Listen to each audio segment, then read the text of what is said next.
Hello everyone. How are you all doing today? I'm sorry, I'm trying to be quiet because I'm outside. But anyway, let me try that again. Hi everybody. I hope you all doing well today. It's Makeda Valletta, also known as the Renaissance Amazon. And I am currently live on my IG page, and I will post this video to my YouTube page, the Renaissance Amazon. So if you follow me on IG but you don't follow me on YouTube, be sure to follow me at the Renaissance Amazon.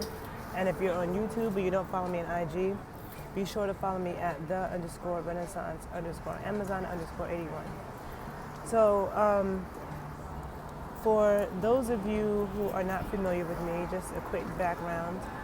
I am an Afro-American woman from Harlem, New York City, currently living in Chi-Town, and I come from a family of organizers and fighters.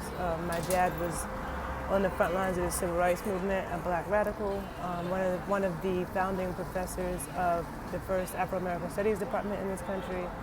And since I've been living, he's been a journalist, black intellectual scholar, and my mom is a union organizer, has been a union organizer. And so I grew up on picket lines. I grew up seeing the power of collective bargaining, strength in numbers.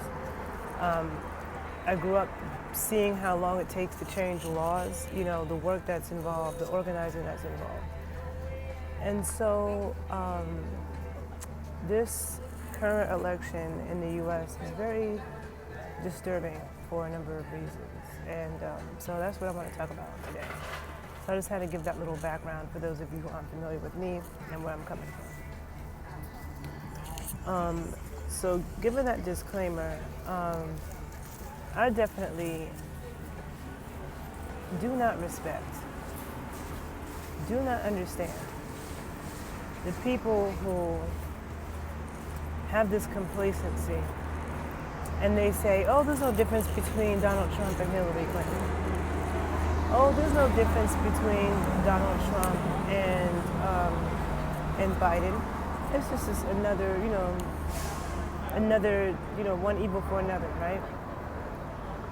But really, in all actuality, Hillary Clinton was the most qualified person to ever run for the presidency ever, okay, in the history of this country. She got beat by somebody who there's no way in hell he should have ever been president. There's not one single thing on his record of life, not one single thing on his record of life that shows that he had the ability to be a good leader or president, okay? It's funny how to become a nurse or a massage therapist, you have to pass certain exams, you have to have certain education. If you want to be an attorney, you have to go to law school, you have to pass the bar exam. If you want to get an apartment, you have to have a credit check and you got to, give certain information. If you want to go to college, you have to take the SATs, you have to graduate high school. There's prerequisites. So if there's prerequisites for all of these other things, including getting housing, which we all need, but there's no prerequisites for becoming president and running a nation and being one of the leaders of the world, when you're the president of the United States, there should be prerequisites. You should have to take an exam, American history, American relations 101. Like, do you even understand what's going on in the world? Do you even understand how the government works? Do you even understand the Constitution? You know what I'm saying? Do you even understand, like, Puerto Rico is a part of the U.S.? Like, just basic stuff like that, okay? Then I feel like you should have to have had some type of political experience before just jumping into presidency.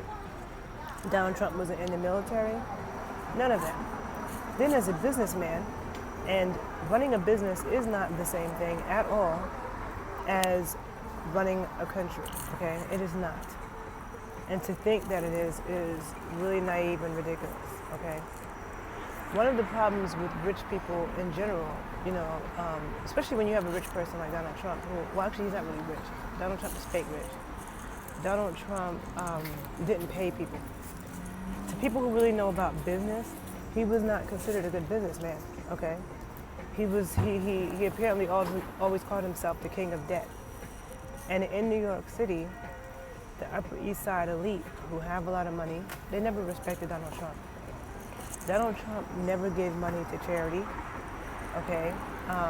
When you look at where he's given his money, he gave it to a charity that he started to only buy things for himself, okay? He was born with a silver spoon in his mouth.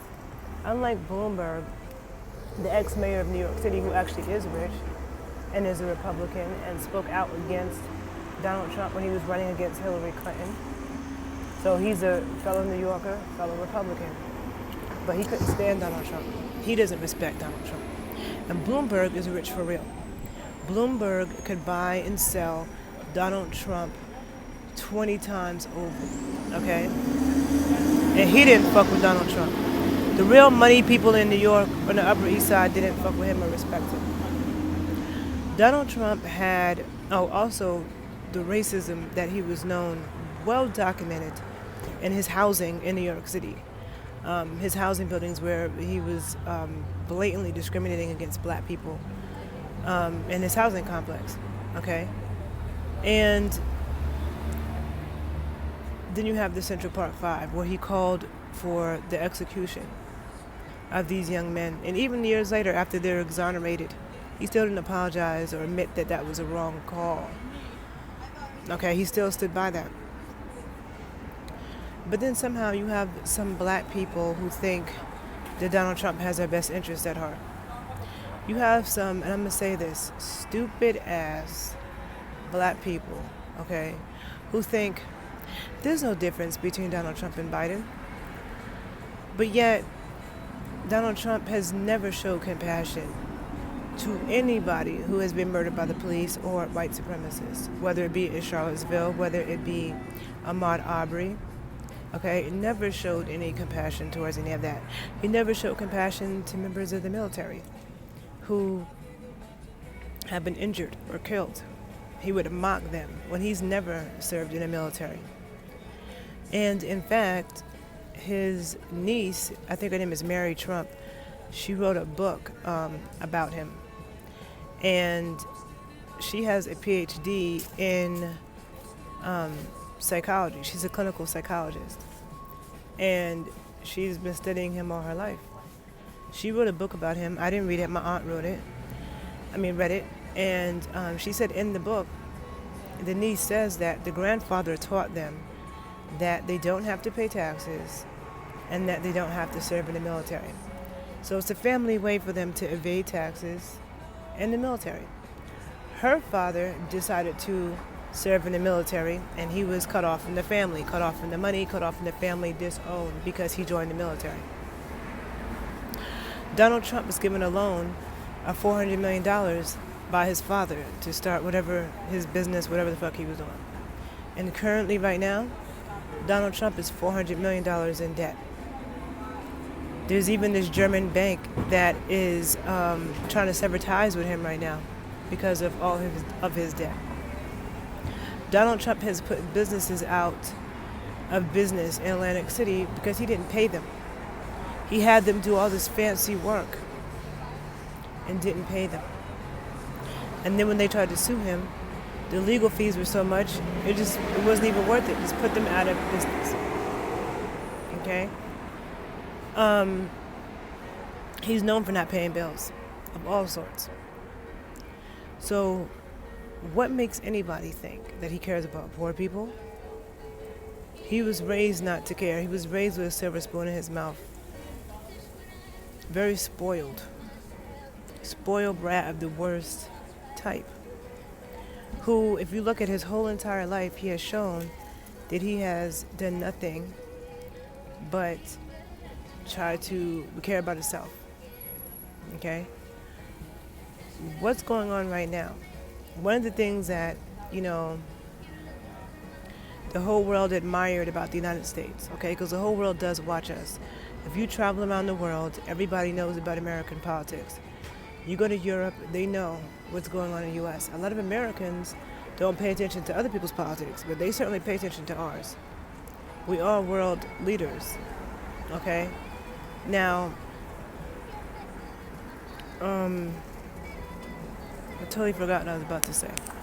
I lost my train of thought. But another thing, Donald Trump's father paid for him to have a false medical report so he wouldn't go to the military.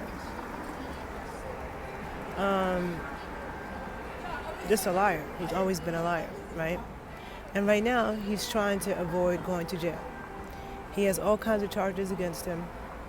He got charges against him in New York that could send him to jail.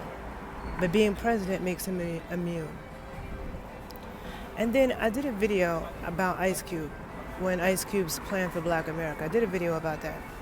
If you didn't see it, go back and listen to it. 'Cause I talk about a lot of things in that video. But just piggybacking off of that and adding to it,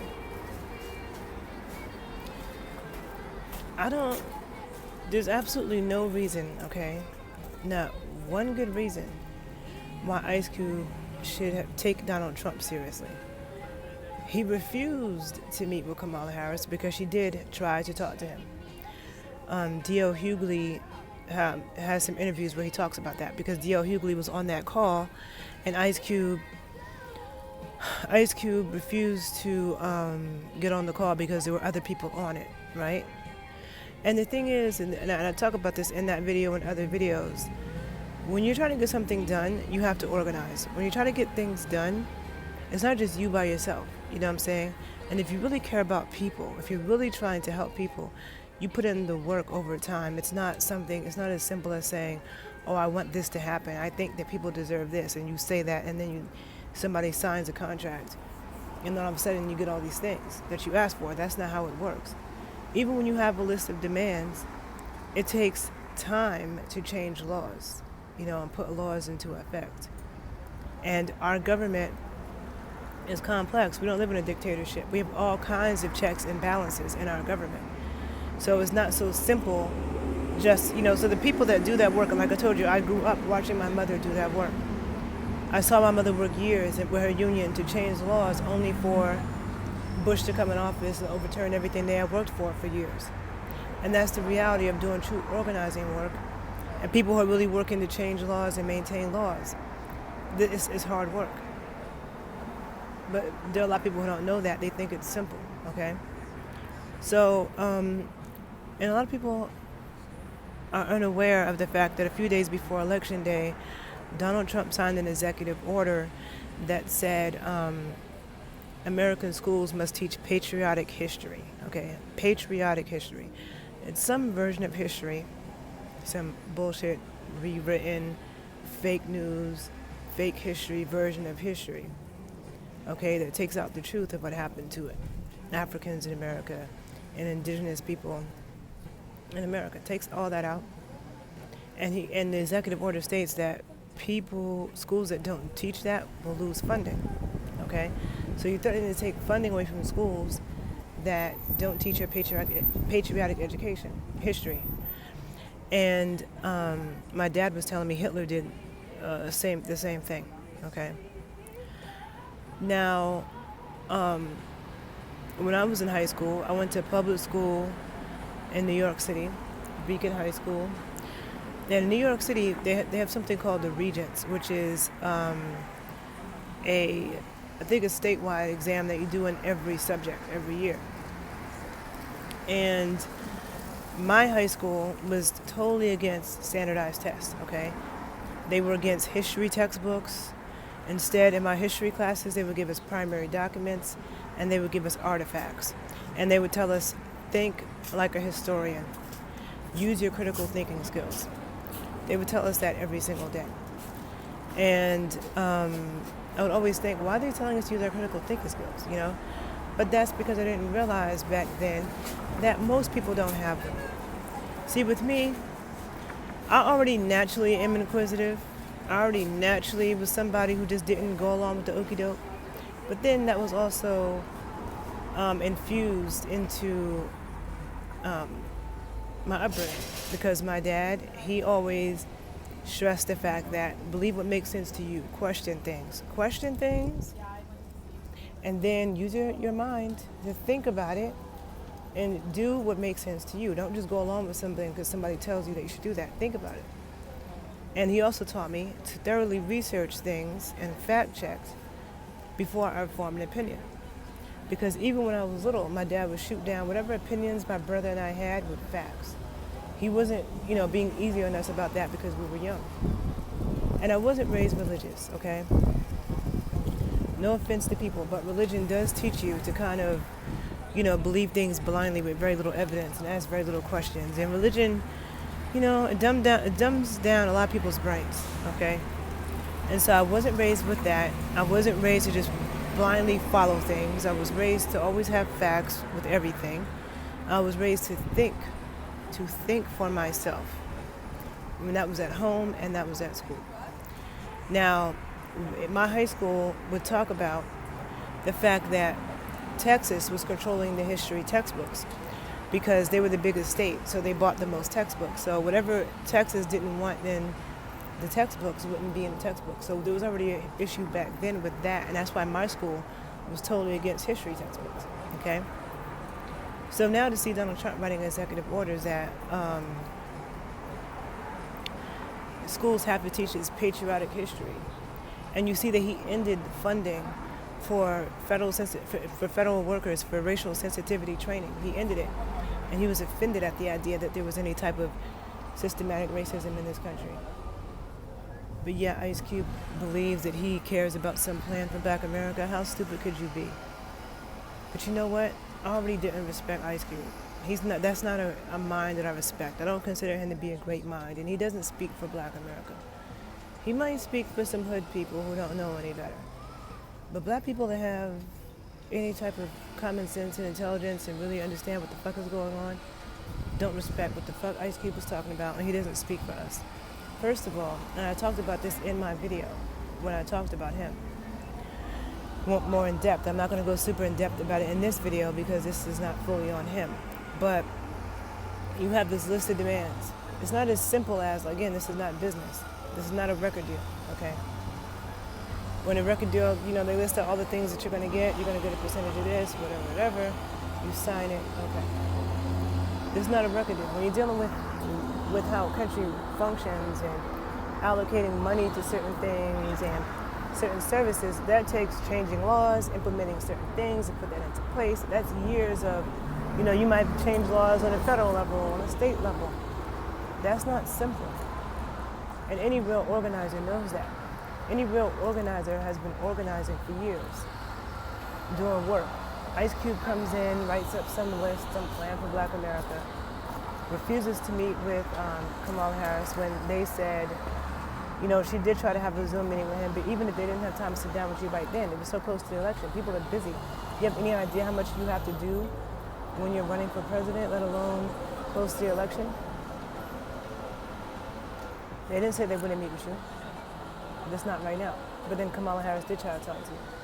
You reject that, sit down with Trump, and actually think that he gives a fuck. Are you stupid? There's not one single thing that he's done to show that he cares about anybody, let alone Black people. And then when you have the dumb Black people who say things like, oh, well, he's done more for Black people than anybody else, any other president. It's like, again, this stupidity. The inability to fact check and think critically. When you ask these Black people, what did he do?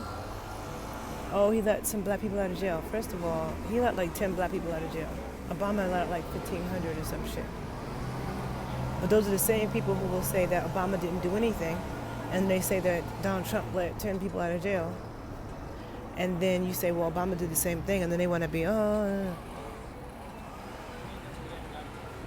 Just because he let a few criminals out of jail, that doesn't mean that he gives a fuck about Black people or anything else, okay? If you look at the sum total, you look at how he treated Colin Kaepernick, and the athletes who tried to stand up during that time. All the racists that are empowered by him, that are associated with him. You can't be fucking serious. Okay? Then, how does Ice Cube think that you're going to put all these things into effect when Donald Trump is ending sensitivity training for all federal workers? When he said that there's no such thing in this country as institutional racism or systematic racism. So if he's blatantly saying that, what on earth makes you think that he's going to care about or try to implement some plan for Black America with all these demands. That is stupider than stupid. And that's why a lot of times the organizing work needs to be left to the organizers. Or if you want to help, learn how to organize. Walk in the shoes of people who know what they're doing. Because you might have a good heart, but you're causing way more harm than good when you don't know what the fuck you're doing.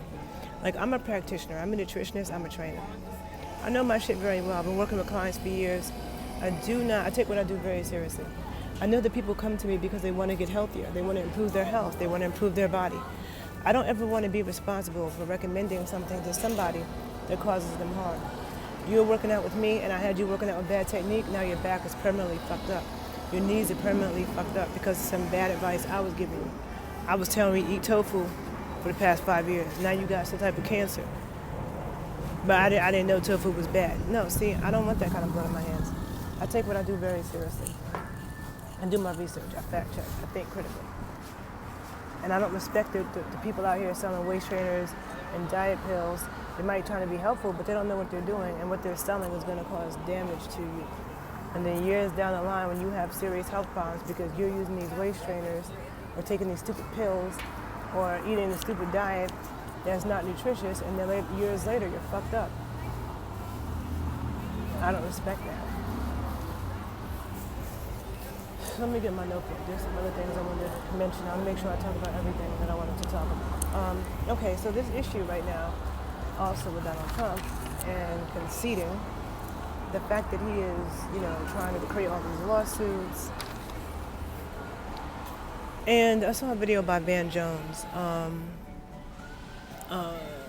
that he made like last week talking about what happens if the president doesn't concede, and that there are some loopholes in the Constitution that most people don't know about. The whole process of conceding is not written in stone, it's not written into any laws, it's just a tradition that has always happened smoothly. And that's one of the things that many nations in the world prided the U.S. on, was our smooth transition of power, okay? The U.S. isn't perfect, but every country has its shit, and there's a whole lot of countries where people live in a dictatorship but they have no say. And they have people in power for 50 years who are horrible. At least in this country, we do have a say. And our transitions of power have always been peaceful. And the outgoing president is supposed to brief the incoming president about all of the security things, all the issues that they have to be aware of, telling them who the staff is in the White House and what they do, signing over certain access to federal funds and money and stuff like that, right? That's supposed to happen immediately. Donald Trump is refusing to do that. And even when the transition between him and Obama, when he met with Obama, he didn't follow up and do certain things. He said he didn't want to be told how to do it. He said that he knew how to do whatever. Okay, he didn't want to be told. While he was president, it's been known that he didn't listen to the security briefings every morning that he was supposed to. As president, he's supposed to listen to the security briefings every morning. He didn't want to do that.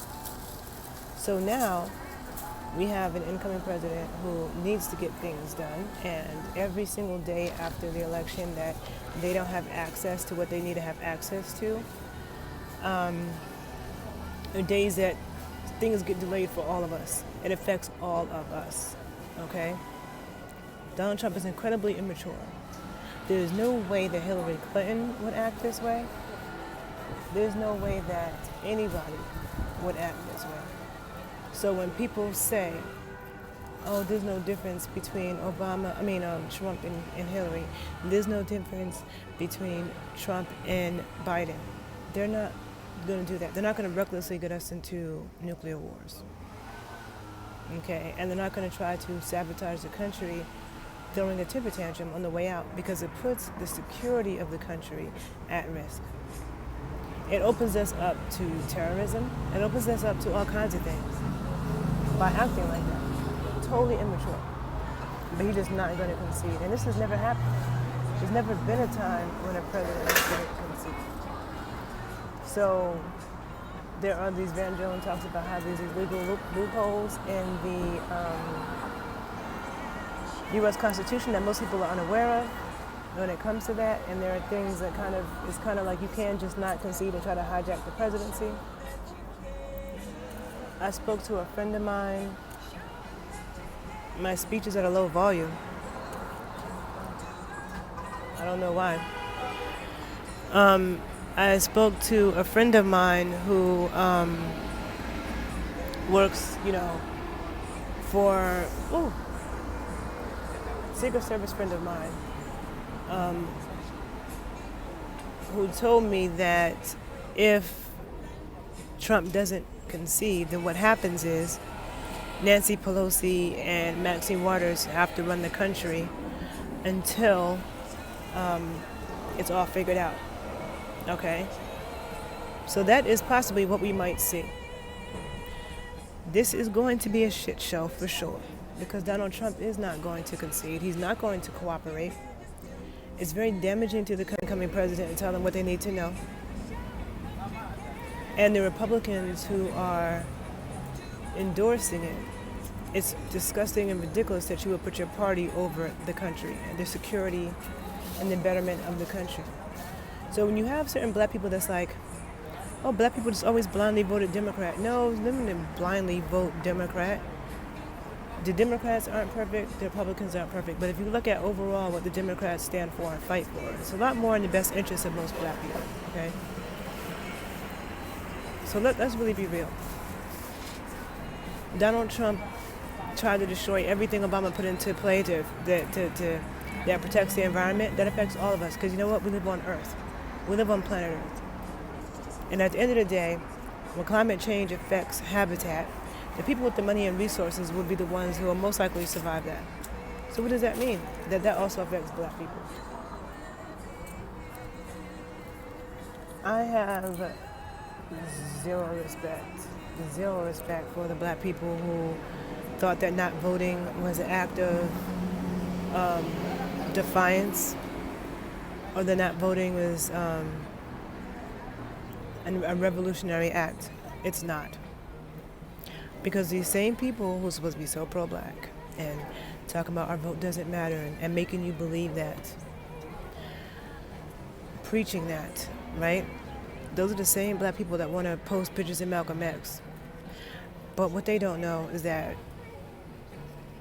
one of the last speeches that Malcolm X gave, and I know because my dad was around Malcolm, he was at over 100 of his speeches. And Malcolm X was assassinated 5 blocks from where I grew up in Harlem. One of his last speeches before he died was about how we need to go around Harlem and go around Harlem knocking door to door. And any black man who's not registered to vote should be dragged out and publicly shamed. Okay? That's what he was about. When the Black Panther Party was first founded, they were founded in Alabama, okay? Not in California. And what were they doing in Alabama? Registering black people to vote, okay? Registering black people to vote. And the elected officials in Alabama changed from white to black overnight because blacks way outnumbered white people in Alabama. So voting mattered, okay? There's a lot of organizing work. I've seen some black people on social media in the past couple of weeks saying, oh, people say your ancestors died for the right to vote. That's a lie. And what ancestor of yours died? And I'm not going to use that, I'm not going to let that make me vote. And it was so stupid to me. Actually, over the past couple of weeks, I've had to disconnect from a lot of people, unfriend them, because they're just too fucking dumb. Because if it wasn't for social media, there's a lot of people who I never will come in contact with in real life. I have a certain standard of intelligence. I'm an intellectual snob, and I can't deal with the stupid shit. And the fact of the matter is, some of you might come from families that didn't do shit, but I didn't. I come from an organizing family, a fighting family. And there's a lot of organizing that took place so that black people could vote, so that women could vote. And there's a reason why they wanted to not let us vote. If voting didn't matter, why would they try to suppress it? Why is there so much voter suppression every single election? And my mom, being a union organizer, she's worked on political campaigns from local to presidential, okay? And there's always been voter suppression issues. And the trickery is always coming from the Republicans, tricking people, owning, being friends with the person that owns the machines, you having stake in the company that owns the machine. You know what I'm saying?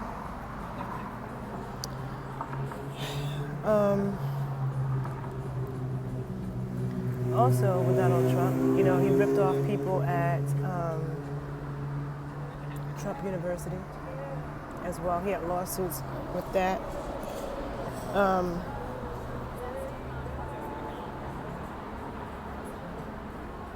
trying to see anything else. Also with Russia. All this shit with him in Russia. And the last election, there was so much evidence that the Russians were tampering in our election. And they played a role in Donald Trump getting elected. You know why? Because we have an ignorant electorate in the United States. People in the U.S. who don't read. Okay? People in the U.S. who have no idea how the government works.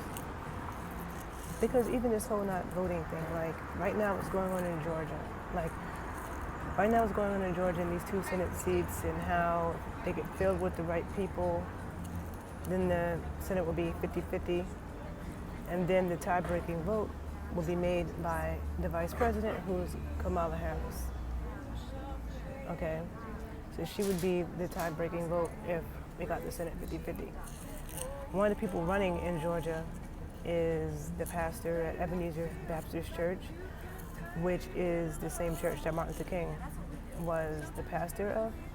I'm sorry, I didn't grow up in church. I'm not sure if it's pastor or preacher or deacon, but whoever's in charge of the church, I think it's pastor, or reverend, I don't know, sorry. But, and he wasn't even thinking about running for politics. My mom told me this story this morning. He wasn't even thinking about running for political office, but the people came to him and asked him to run against some evil person in Georgia, I think it's some woman, to run against her. So right now what's going on in Georgia, there's a lot of potential to change a lot of things in this country. But voting matters. And not just presidential elections, but all elections. All of us should be paying more attention to who are our elected officials on a local level as well, and how all of that affects us. Before we start complaining about who didn't do something, about how the president didn't do something, do you know that when Obama was president, they tried to block every single thing that he tried to do, they blocked it. So before we start putting that on one person, I think it's time for all of us to do diligence and do our work and understand how this government truly works. Because I'm learning a lot of things. Most people don't know that if Donald Trump doesn't concede, that Nancy Pelosi and Maxine Waters would have to run the country until things get straightened out. I didn't know. I mean, there's just so many things, right? And I grew up in a family of, like I said, organizers, and I always hear conversations with my parents, but I'm not an expert on politics. I don't follow it as much as I should, right? And this has motivated me to really get nerdy about it. The way that people could sit on TV all day and talk about sports. You got all these sports channels, okay? That was on 24 hours. People talk about sports, shoulda, woulda, coulda. Now, I played sports. I have a degree in sports science. I know that sports plays an important role in society. But people put way too much attention on sports, okay? I think that playing sports builds good character, okay? Another thing, Donald Trump never played sports. Obama, basketball player, athlete. His wife, athlete. Playing sports builds great leadership skills, especially team sports, okay? Because even think about it, it's a team. When you think about celebrities aren't who they are on their own, it's their team. And you think about right now what's going on with Donald Trump and him not wanting to concede and him having his legal battles. Well, in that case, Kamala Harris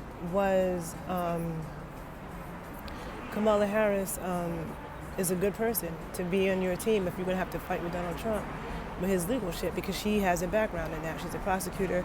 She's very smart. She knows her shit. So it's about a team. If Congress and everybody is way nicer to Biden and listens to him more, that would just further show how racist this country is, because they gave Obama such a hard time. The black man gave him such a hard time. And yes, Georgia does need to show up. Somebody asked, how can black people begin to educate themselves? Well, it starts with grassroots advocacy.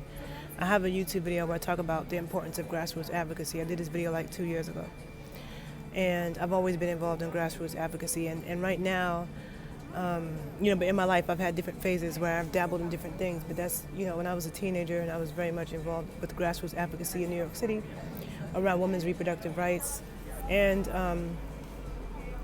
I'm inspired right now to get deeper into that. I mean, this is why I do videos like this, where I'm educating and I'm speaking about what I know and giving my perspective, as well as also an attempt to educate.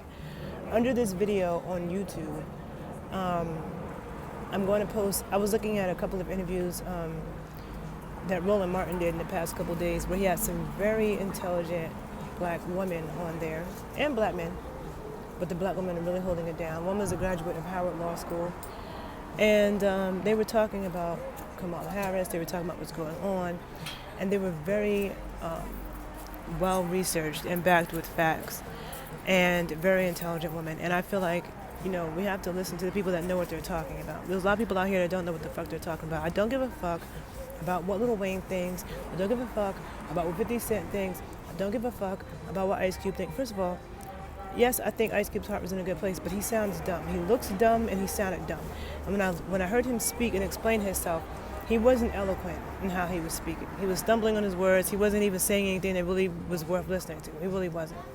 There were plenty of intelligent black people out there who are clearly articulating with facts in every sentence, who have been doing the work, who have the background and the knowledge and the wherewithal to even be speaking about this, and who have been doing it. Okay?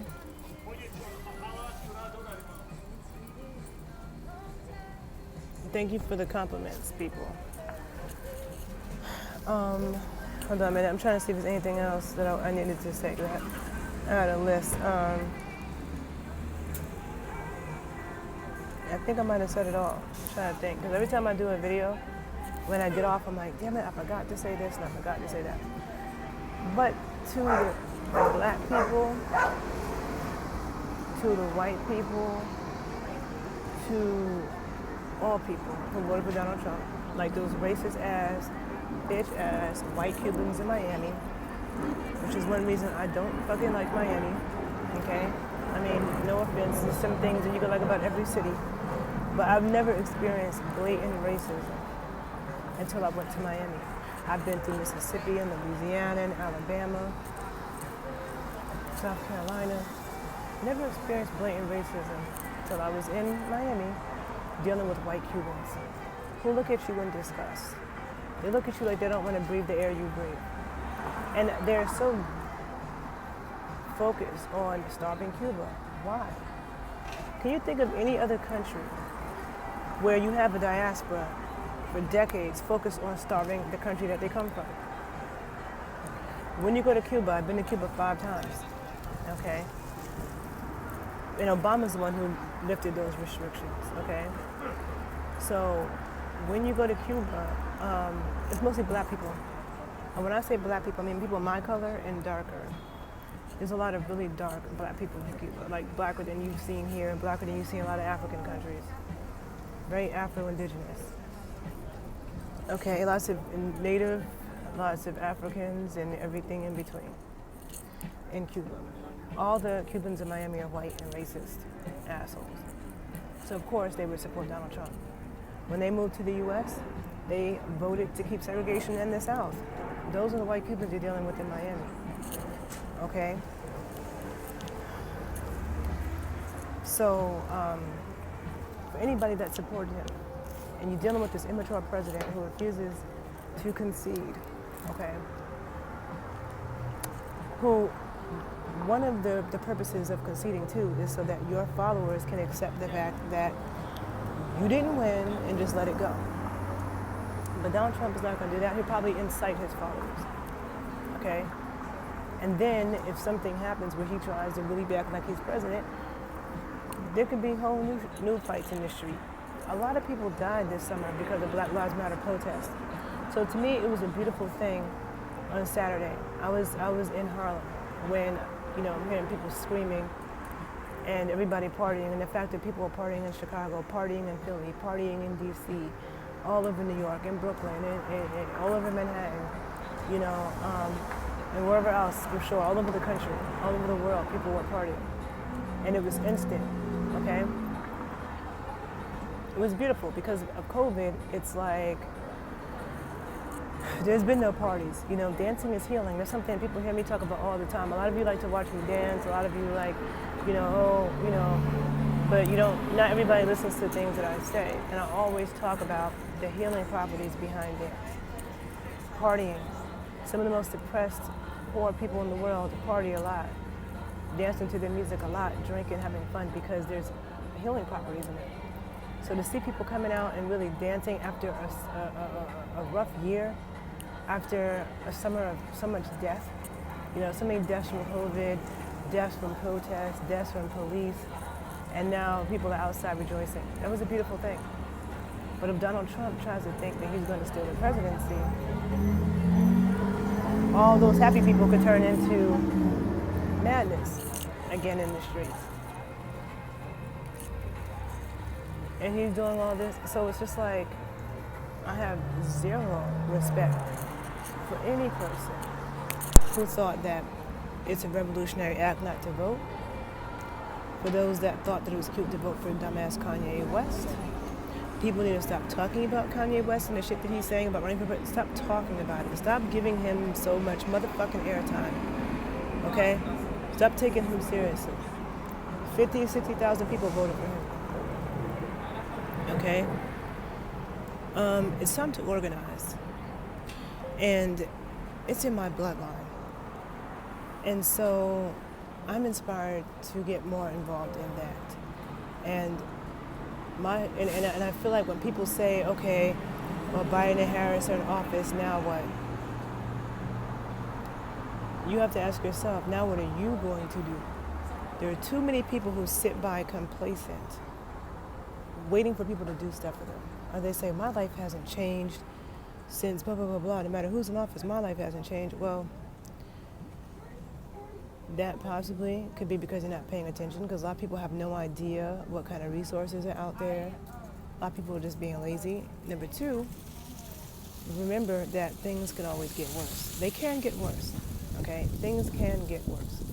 So sometimes you might have somebody in office who prevented things from getting worse. So maybe you feel like they haven't gotten better, but they could have gotten a whole lot worse.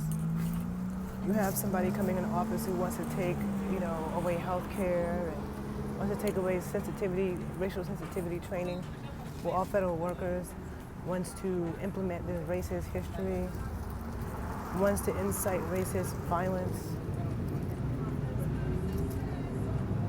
In the middle of a pandemic too, things can get worse. Having a president who has no problem getting us into wars with other countries over his fucking ego shit. And he's not a good businessman. He's broke. And he's trying, all the scandals, all the people that went to jail under his watch. Every time somebody was investigating him, he fired them. All of the rape charges he has, and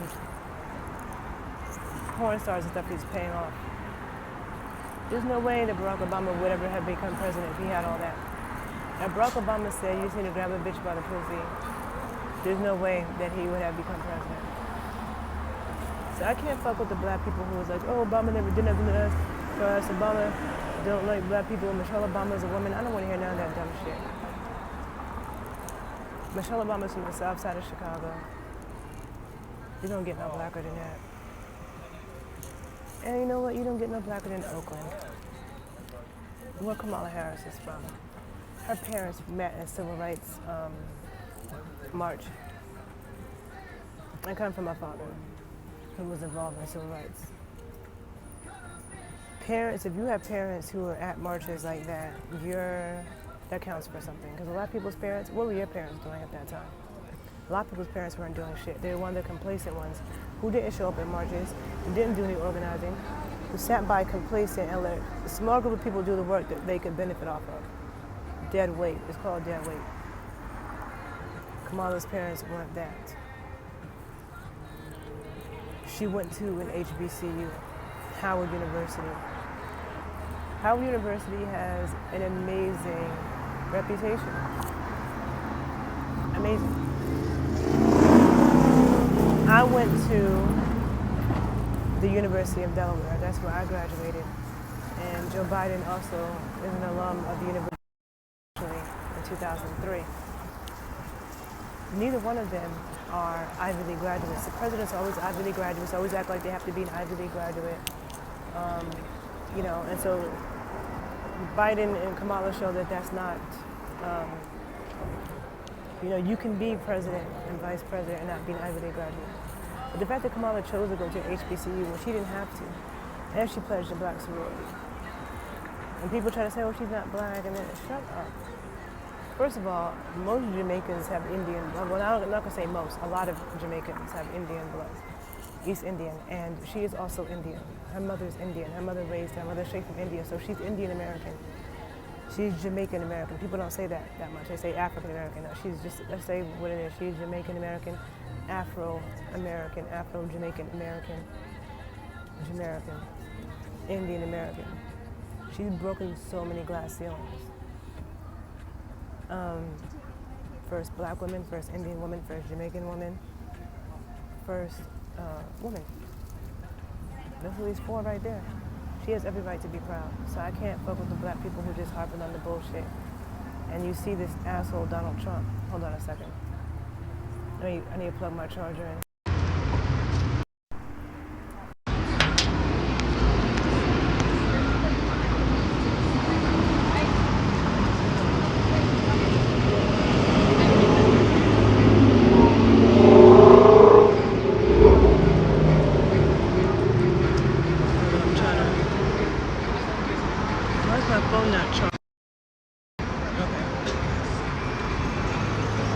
I think you don't get my point. I think I've been talking long enough. Philly wasn't going to let that happen. Trump won again, exactly. And look at the black Philly, black Milwaukee, black Detroit, black Atlanta, and black people in Georgia. This is the reason why the black vote does matter. And black people saying that you're not going to vote as after protest is ridiculous, because no matter what, politics affects your life. So even if you don't love the people who are running, somebody's going to get into office and it's going to affect your life. So it's still important to participate. And if you don't participate and you're being complacent and you're sitting around complaining, but you're complaining that much that you won't vote, are you organizing? Like, what are you doing? None of us are beyond politics. So, I think I've made my points down to the dangers to the country, national security. Anything that any of us care about will be done is only going to be delayed because of his behaviors. So that's the reason why I don't respect anybody who is trying to vote him, act like it's cool to vote for him, or act like it's cool not to vote for him. All you sound stupid to me. So, I'm going to end this conversation right here. If you learned something from this video, please like it, please share it. Sharing is caring. Subscribe to my page. Again, this is, I'm live on my IG page, but I'm going to post this on my YouTube page, Renaissance Amazon. Make sure you follow me